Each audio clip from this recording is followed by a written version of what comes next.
Here we go. It's 1902. A young man by the name of Benito Mussolini moves from Italy to Switzerland to avoid military service. He gets big into socialism, working for trade unions, writing for socialist newspapers, advocating a violent overthrow of European monarchies, the whole shebang. This gets him in a bit of trouble with the Swiss. Oh, yeah. First of all, dude, if you're a fucking sissy that runs from war, you should not be volunteering other motherfuckers to go and fight. You break the law, bitch. You go in that cell. You don't narc somebody else out to go in where you don't want to go. Don't be a fucking dirtneck.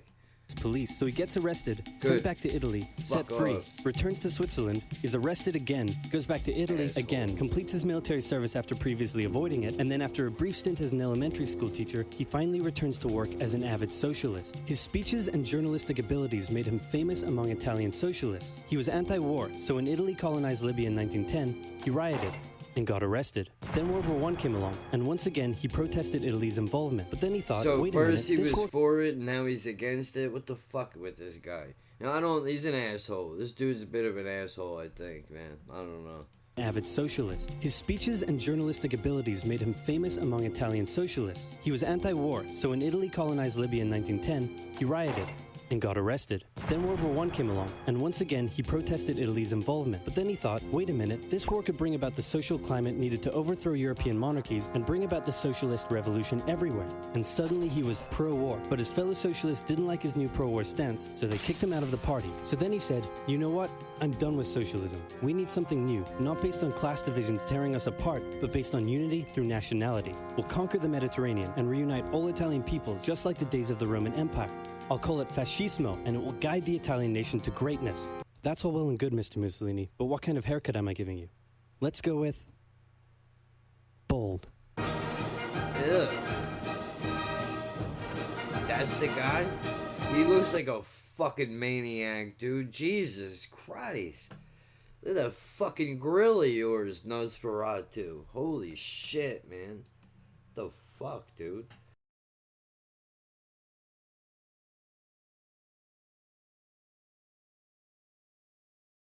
Fuck out of here, bro. Jesus.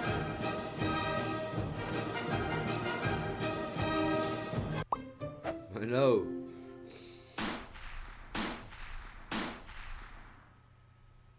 Shoot that piece of shit. Italy had been on the winner's side in World War I, and they hoped they were going to get a lot out of it, but in the end, they only got a little, and they felt cheated. On top of that, a bad economy and weak governments meant that the Italian people were a little unhappy. So when Mussolini came along and said that he could fix everything, his fascist movement gained a lot of support. In 1922, he went to the king and said, make me prime minister, or I'll make me prime minister. And the king said, you and what army? This army. Fair enough. Then he went about establishing a dictatorship with himself. I was gonna say though, dude, I would have been like, aren't you the same dick face that tried to dodge the war the first time and now you're trying to send motherfuckers to die? Go fuck your mother, dude. I don't care about who you are, man. At its center, Europe had its first fascist dictator. Next up, Germany. Germany had been on the loser's side, and they got absolutely wrecked by the Treaty of Versailles. They lost territory, had to demilitarize the Rhineland, had to reduce their army to just 100,000 men, couldn't have an air force, had to pay the Allies a huge amount of money that it didn't have, and a new rule was established that every Englishman withheld the right to walk into the center of Berlin, pick out any German they wanted, and spank the hell out of them. I made that last one up, but it helps you understand how all this felt to Germans. I was gonna say, dude, I was about to say, bro, that's fucking hardcore disrespectful. You can't, I feel dumb now that I believed that for a moment. Well, I didn't think he was gonna say spank them. I thought they were gonna be able to go into the square and be like, shaming motherfuckers. On top of that, a bad economy and weak governments meant that when a small angry man with a silly mustache came along and said that he could fix everything, the German people loved it. Hitler had been a soldier during World War I, and he was crazy patriotic, and nobody was madder than him about Germany's humiliation. He helped start Fuck this guy. Fuck this guy and his jerk-off supporters, bro. Do you know, I know people. I can't. It blows my fucking mind, bro. It blows my fucking mind that this idiot was able to still convinces people somehow today, right now. It doesn't make sense to me, dude. Fucking asshole. a new political party, and in 1923 attempted a march on Munich with his boys.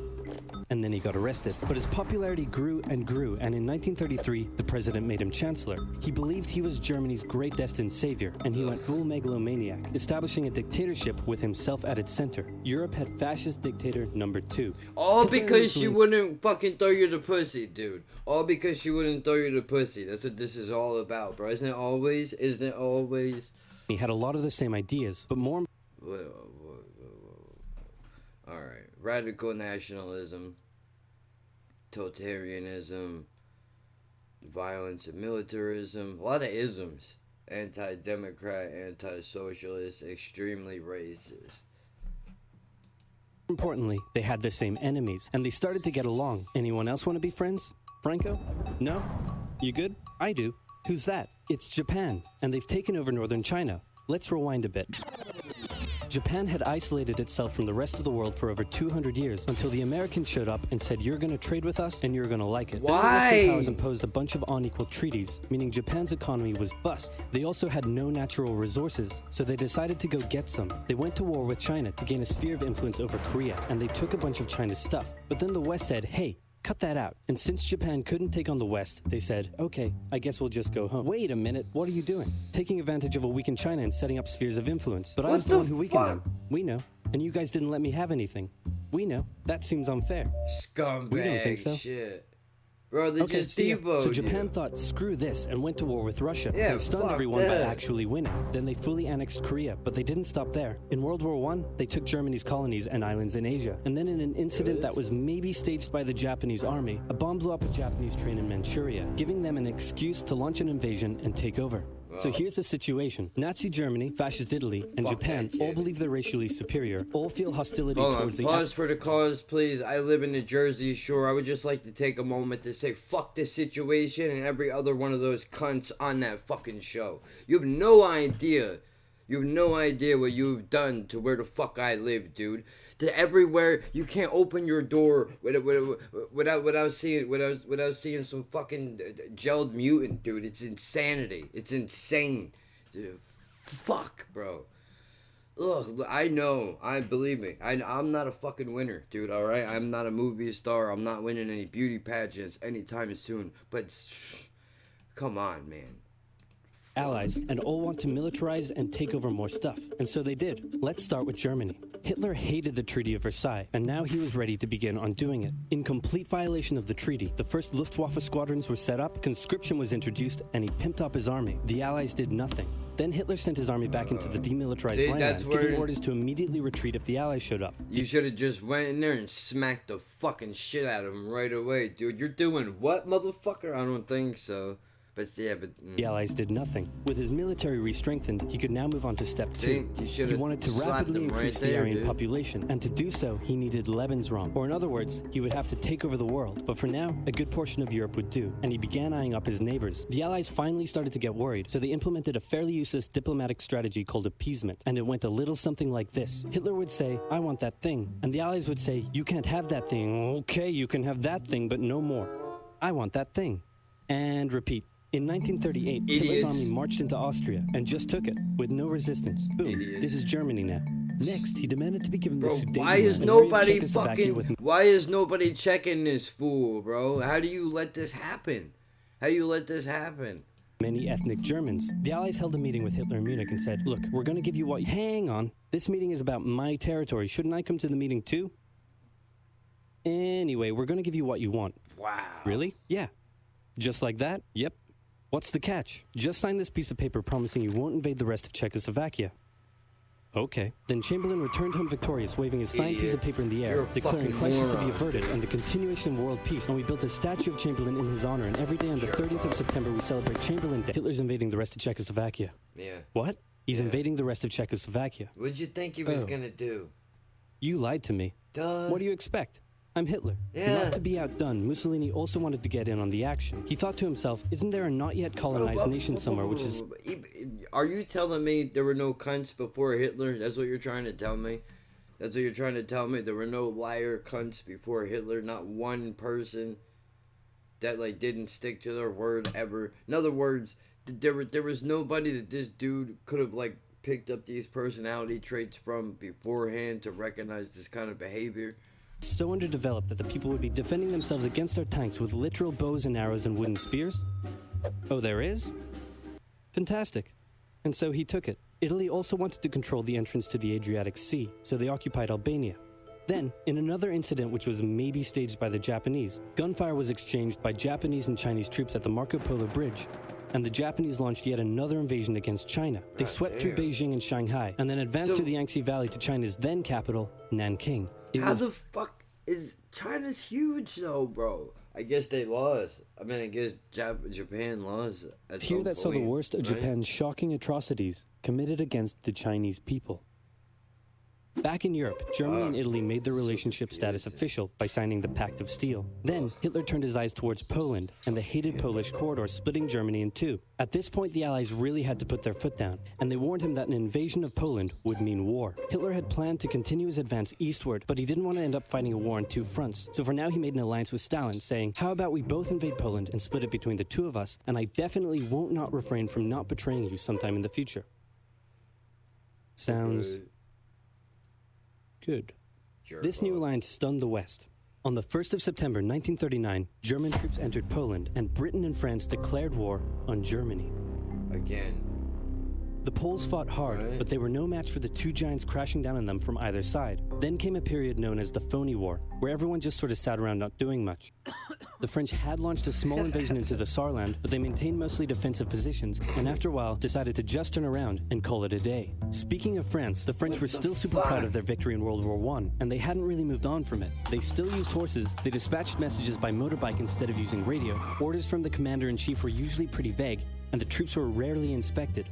They built a line of defenses along their German border, but didn't bother extending it all the way to the Channel, and they wouldn't launch artillery strikes against Germany out of fear of being retaliated against. Now I see why everybody jokes about the French, dude. I get it. That's fucked up still, but I get it. In a war, they didn't want to attack the enemy. And at first the UK wasn't much better. Chamberlain still naively hoped that the war could be ended diplomatically. Instead of bombing raids, the RAF dropped propaganda leaflets over German cities, which one air marshal said likely did nothing but provide the continent with toilet paper for the duration of the war. They also only sent 200,000 men to France, while the French had mobilized millions. Both Britain and France wanted to avoid a repeat of the First World War, and so they wanted to keep the war as far from home as possible. So they turned their eyes north, towards Norway. Neutral Sweden was exporting iron ore to Germany through neutral Norway, so the Allies asked them if they could please stop exporting iron ore to Germany, but this request was refused. Then, the Soviet Union attacked Finland, so the Allies said, "How about we land troops in Norway and move them across Sweden to go help out your good pal Finland, and along the way maybe take control of all your arm fields." But Norway and Yeah, because we don't want our place fucked up, so let's go over your house and fuck up your place instead. Sweden still said no. So the UK mined the waters around Norway to force any transport ships into international waters, and they also attacked a German tanker they found in the area. Hitler realized what the Allies were up to, and he quickly moved to secure his supply of iron ore. He launched an invasion through Denmark into Norway. The Allies rushed to land troops at key ports along the coast, but Germany had taken control of Norway's airfield, and their air superiority decided the fight.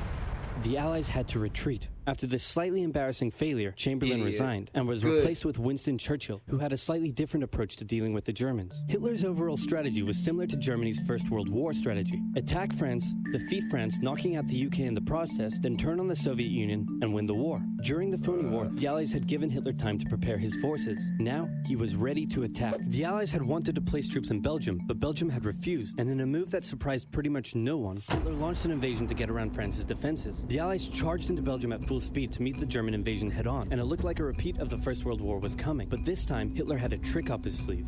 Blitzkrieg. As the Germans advanced, they sent thousands of refugees westward, slowing down the Allies. Then, to the south, the French had left the Ardennes, an area full of hills and forests, pretty underdefended because they thought it was naturally impenetrable. Well, the Germans were about to penetrate it with everything they had. They smashed 50 Wehrmacht divisions through and encircled the Allied armies at lightning speed. The best of the Allied forces were now trapped. The Germans squeezed in from all sides, taking out France's best armies and nearly wiping out the British too. But they managed to make a desperate last-minute escape at Dunkirk, with British civilian ships even making... Hold on, dude. I just thought of something.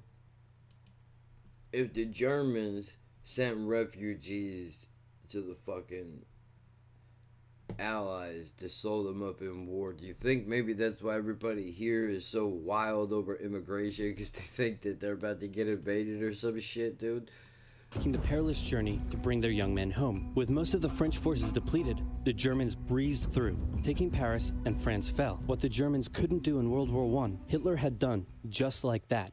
Hitler hoped that with the fall of France, the UK would also lose hope and sue for peace. But quite annoyingly, it didn't, and he needed to secure the Western Front, so he tried to force them into submission with mind games. The UK were now all alone, and Hitler wanted to emphasize that. First of all, just before France fell, Italy finally declared war on the Allies, making the UK's situation even worse. Next, instead of just occupying all of France, Hitler occupied the coastal areas for defense, but allowed France to continue its existence as a German puppet state. This way, it looked like the UK's old ally had decided to switch sides. Hitler also hoped that the UK wouldn't attack any of her old allies' navy bases or colonies in Africa, giving Hitler an extra line of defense to the south. But the UK made sure to respond to this by sailing down to France's navy base in Algeria and wrecking a bunch of ships.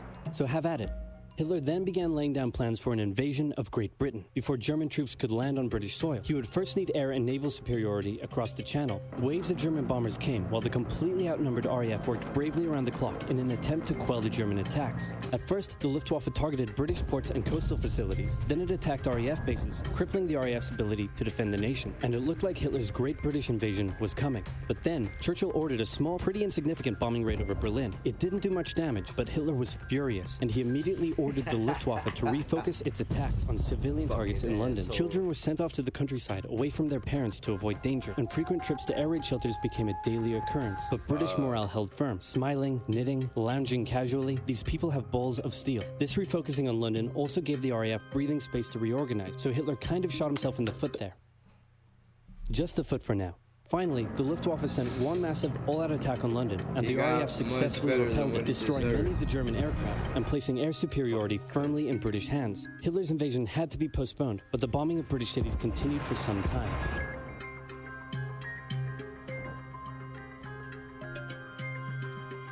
God damn, man. This shit is long, dude. This video was made possible by Skillshare, an online learning community. I already said Stick do around the other one, bro. Do I have to do this one too? Until the end of the video to learn how you can get an exclusive deal just for oversimplified viewers. So what else is happening? Well, when I said Britain was all alone, that wasn't entirely true.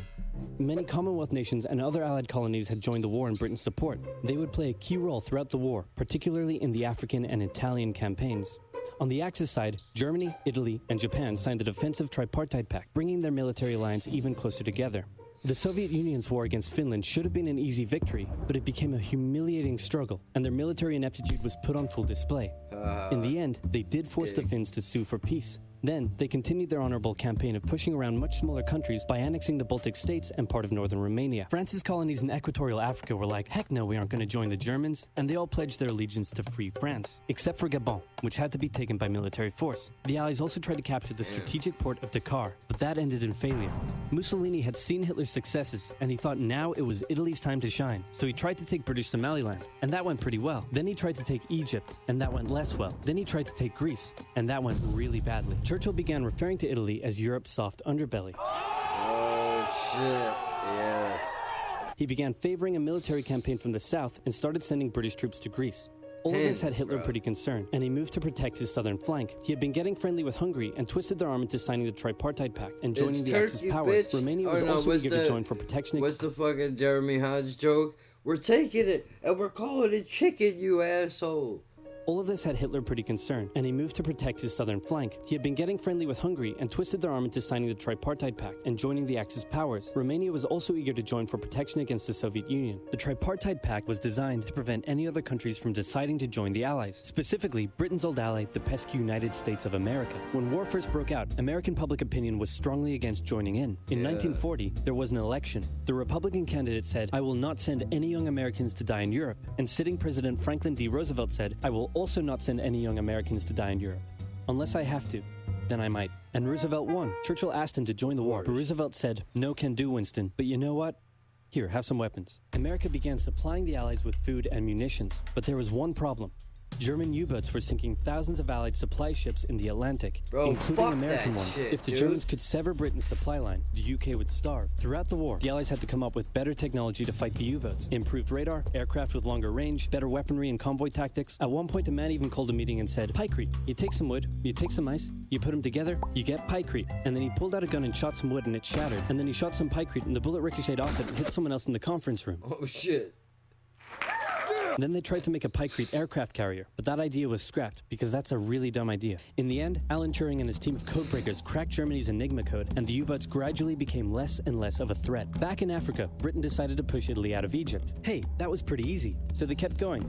Hitler realized he was going to have to finally step in and do something. He went to Bulgaria and Yugoslavia and said, "Hey, I'm going to move troops through you to get to Greece, so either join us or, be invaded." Bulgaria opted to join them. Yugoslavia opted to be invaded. Then Greece finally fell to the joint German-Italian invasion. The British had moved troops from North Africa to fight in Greece, which helped Rommel and his tank divisions push the British back to Egypt. And they could have kept going, but a small, mostly Australian force held out under siege for 8 months in Tobruk, denying the Germans a strategic port city and disrupting their supply line. Despite having some success in the Middle East, the British didn't seem like any real threat for now. Hey, Soviet Union, look out.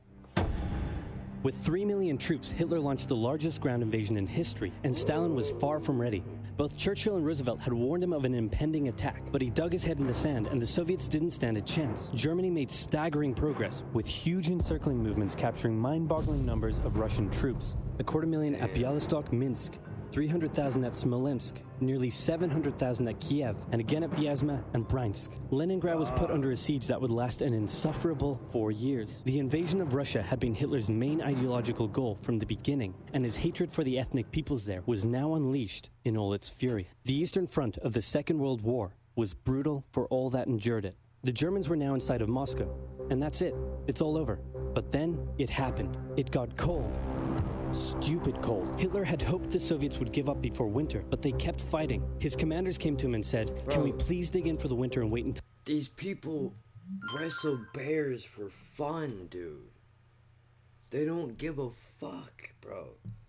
They don't care about nothing or nobody. They go, "Oh, it's a little cold. I wrestle bears, dude. I don't give a fuck."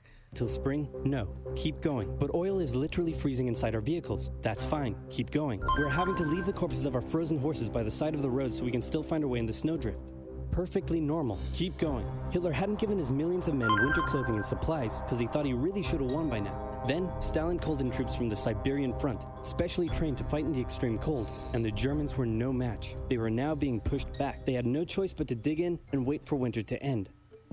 Germany's victories were staggering in the snowdrift.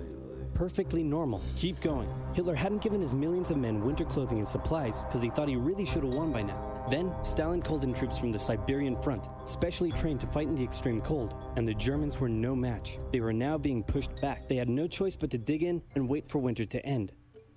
Germany's victories were staggering, and Japan was eager not to miss the victory bus. Their war in China had come to a standstill, but they wanted to keep expanding their sphere of influence and getting those sweet, sweet raw materials. They began making plans to expand southward, but there was a problem. Southeast Asia was heavily colonized by America and Great Britain. It was also full of ocean. Ocean meant naval combat, and there was no way the Japanese Navy could stand up to the US and the UK. So they thought, wouldn't it be nice if we could destroy their navies before we begin our conquest? And so it was. On December 7th, 1941, the Japanese launched a surprise air raid on the US Pacific Fleet at Pearl Harbor and inflicted a huge amount of damage. They also attacked British colonies in Southeast Asia. Roosevelt had no choice but to declare war on Japan, and so did Churchill. Yeah, Hitler but then declared war on America, did you need the camps, bro? Did you have to do that? Like, that seems a little extreme, bro. I'm not into that. Totally didn't have to. The attack on Pearl Harbor seemed like a big Japanese victory, but they didn't attack any of the naval repair yards, fuel storage tanks, or the submarine base, meaning the Pacific Fleet would be up and running again pretty soon. In the meantime, though, the Japanese were able to begin their conquest. They took Guam, the Gilbert Islands, Wake Island, Hong Kong, and the Philippines. They forced Thailand to join them so they could march their troops through to Malaya. They swept through Singapore, North Borneo, the East Indies, New Guinea, the Solomons, and they were now threatening northern Australia and the borders of India. Japan's victory had been as staggering as the Germans, and it reinforced the Japanese idea that this was a divine war which they were destined to win. But their victories had been based on speed, not power, and power would eventually catch up with them. For now, though, in all occupied nations, the people suffered. Persecution, forced labor, harsh punishments for any who spoke out against their occupiers. In Europe, the Nazis were rounding up ethnic minorities and other unwanted groups and individuals. In particular, millions of Jewish people would suffer through the terrible events of the Holocaust. Brave resistance movements rose up in defiance of their invaders, while the people held out for hope. And hope was coming. Winter was over, and Hitler could continue his push eastward. But this time, he switched up his strategy. He wanted to focus on the south. His plan was to cut off the Russian armies in the Caucasus, an area full of oil, and then invade the Caucasus and take all the oil. His forces moved across the north with ease, and Hitler got cocky. He rerouted the 4th Panzer Army south early, leaving the 6th Army to complete the encircling movement alone. To do so, the 6th Army had to reach and take the key Soviet city of Stalingrad. The Russians defended it fiercely, and Stalingrad saw some of the harshest fighting of the entire war. The Soviets held up the German advance for 5 months as they battled in the war-torn city, which bought them valuable time. When the Germans had first launched their invasion a year earlier, the Soviets had moved their factories to the east. Those factories had been building a butt-ton of tanks and aircraft and getting the Soviet army up to scratch. Now, it was ready. Stalin gathered his new and improved forces around the city, and in an attack that resembled Hitler's own encirclement tactics, they began surrounding the 6th Army. Hitler's commanders came to him and said, "Hey, maybe we should retreat." But Hitler said, "No, you stay." Idiot. Yep. The entire 6th Army was trapped and had to surrender. With complete air superiority, the Soviets started pushing I only wish he was westward. alive For now, Stalin, so I could it was spit a in his resounding face. victory. For Hitler, an absolute catastrophe. Things also weren't looking too good for Hitler elsewhere. With America now in the war, Allied bombing over German cities reached devastating levels. In Africa, the British had pushed Rommel back again. Then they were pushed back again, and finally, after a decisive battle at El Alamein, and with American and British troops arriving in the west, the Germans and Italians were squeezed out of Africa. Japan was also already seeing its rapid success being turned around. They attempted to take the island of Midway, but the US Navy was ready for the attack, and they sank Japan's carrier. Actually, they sank a lot of them. It was a battle from which the Japanese Navy would never recover. British, Indian, and Chinese troops held the line in the harsh jungle terrain of... Bro, it's fucking nasty how integrated war is in our culture, dude. Burma, and the Japanese suffered losses in the Solomon Islands and New Guinea. They began to realize they were not invincible. With the Axis out of Africa, the Allies had to decide their next move. Churchill still wanted to attack from the south, while the Americans preferred a full sea invasion in northern France. All right, said the Americans, we'll do it your way. Allied forces successfully landed in Sicily and began moving north. They also carried out bombing raids over Rome. The thing was, many of the people in Sicily had relatives living in America, and they greeted the American troops quite warmly. With the war reaching home territory, most Italians just weren't that into it, and Mussolini was suddenly very unpopular. He was voted out by his own fascist Grand Council and was toppled from power. Italy immediately began negotiations for surrender. Hitler wasn't surprised and had already sent reinforcements southward. In an operation he ironically called Operation Axis, German troops quickly disarmed Italian troops in the north. The Allies continued fighting the Germans up through Italy, but then winter set in, this is where the meaning access mud. to evil thing comes from, right? Oh, fuck, I hit a button. God damn it. What'd I do? Oh, shit. Can I go back? How I go back? Nope, I think we're done. It's over. I wrecked it. Because then I think that's where Japan and all them come in together, right? Which is just as well because the Western Front was Oh, the wrong one. I don't even know where I'm at now. God damn it. Was I on 1 or 2? I don't even know. I think it was 2. Skip it. This video was made possible. I know, you told me already. With complete air superiority, the Soviets started pushing westward. For Stalin, it was a resounding victory. Troops quickly disarmed Italian troops in the north. The Allies continued fighting the Germans up through Italy, but then winter set in, meaning mud, and everything slowed to a halt. All right, said the Americans, let's do it our way as well. Germany had made itself a lot of enemies, and millions of Allied troops had been gathering in England as factories worked around the clock producing the war material needed for a super crazy massive, the likes of which the world has never seen before, invasion of Europe. The Germans knew an Allied invasion would come, but they didn't know where it would land. Thanks to Allied deception tactics, they thought there was a pretty good chance it would come at Calais, but the Allies were really going to land in Normandy because it was less fortified and the beaches were nicer. Under the careful planning of General Dwight D. Eisenhower, the invasion that had been long in the making was just about ready to go. Just one thing was preventing the launch: the British weather. For a short while, everyone sat around waiting for a decent day, and then it came. On the night of June 5th, over 1,000 bombers took off and raided coastline defenses, while paratroopers were dropped inland in a bit of a chaotic operation, tasked with sabotaging defenses and capturing key bridges to stop any German reinforcements from reaching the beaches. Early the next morning, the barrage came, as Allied ships fired a huge number of shells at the German fortifications, and then the landings. The Americans at Utah and Omaha, the British at Golden Sword, and the Canadians at Juneau. It was a tremendous struggle with a great loss of life,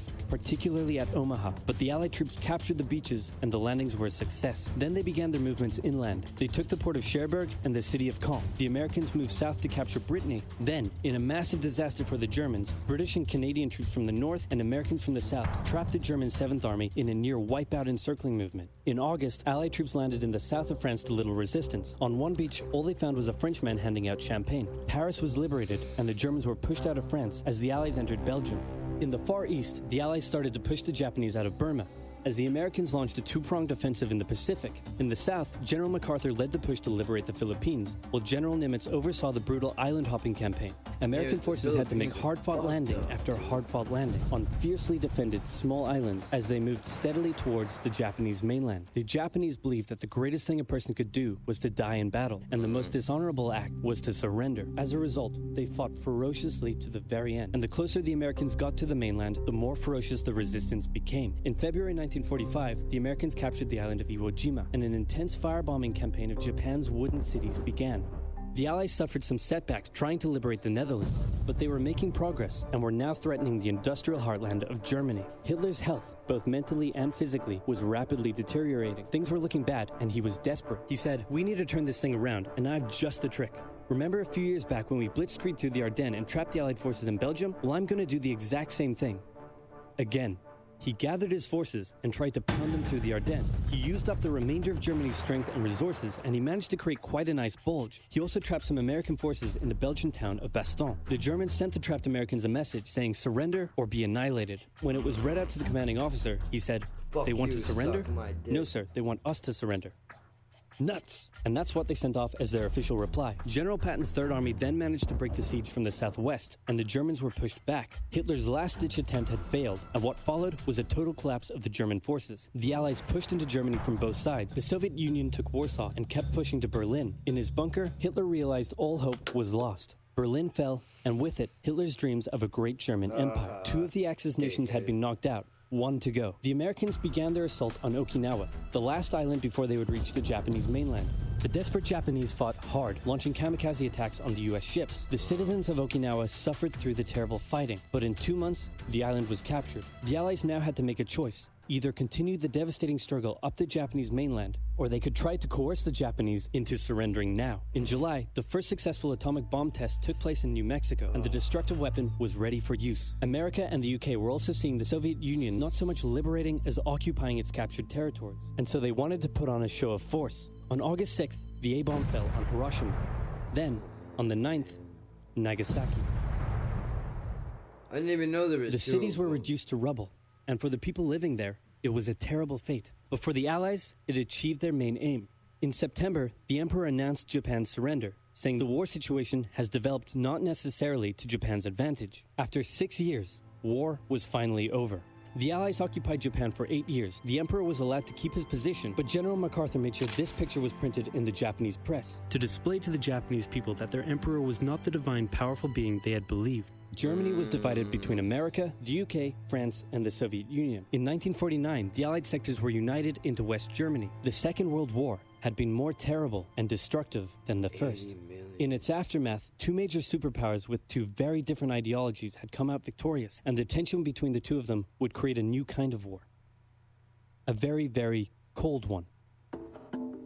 Wow, Churchill, that looks just like me. And your app is doing really well. And this quesadilla you made is to die for. How'd you learn to do all this stuff? I can't. First of all, look, I don't have money for Squarespace or ShareSpace, whatever the fuck it's called, dude. This is no good. This fucking, man. Jesus. Now there's more. I gotta say, this is fucking heavy business, man. Holy shit. Let's see if the other one made it. So far? Let's see. Maybe this will be a thing. I'm not sure. I don't know. Maybe I should just leave it here. Man, we'll figure it out.